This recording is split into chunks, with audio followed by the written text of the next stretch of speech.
यो धेरै मोटे 6-7 किलो होला।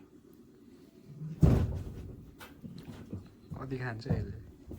खान्छ कति कराएको।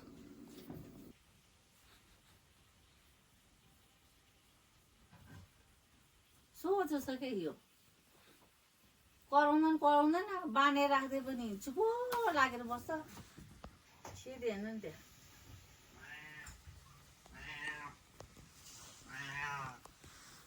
बाहिर माथि निस्किनु सक्छ त्यो त। होइन यति चलेको बस्छ के आइज आइज बुझिहाल्छ। हेर्नु अब बच्चा यसो भुटु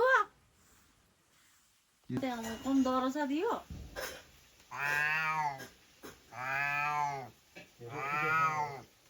चाम्रो न चाम्रो छ भने काहीँ गयो भने लिन जाने ल्याउने खोले ढोका। कुकुर ठिक छ नि त पाल्नुको लागि चाहिँ। हामी चाहिँ कतै गर्छौँ भने लिन आउँछ यहाँ बोर्डिङसम्म त्यस्तो। अझ हामीले अङ्कललाई सबै बिरालो देखाएकै छैन। गाली गर्नुहुन्छ अङ्कल। एउटा पो पाल्ने त भन्दै थियो। यो बच्चाहरू देखेको छैन नि। थाहा छैन अङ्कललाई? आयो भने छक्कै हुन्छ। त अङ्कल आउँदैन होइन भन्न सकिँदैन है। देशको स्थिति त्यस्तो छ। अहिले त बेहाल भएको छ आन्टी।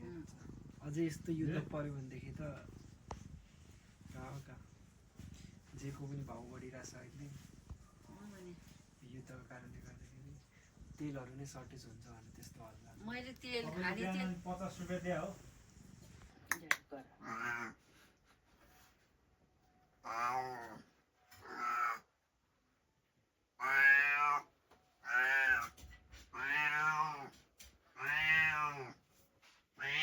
चुप लाग यसले त दिमागै सर्ट बनाउँछ त।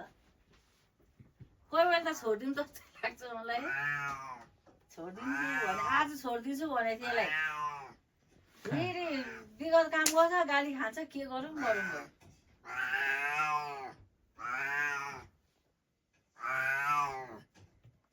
छोड्न चाहिँ पर्छ यिनीहरूलाई कसले हेरेर। अस्ति त्यो माइग्रेन भएको बेलामा त दिमागकै सर्ट पार्ने भने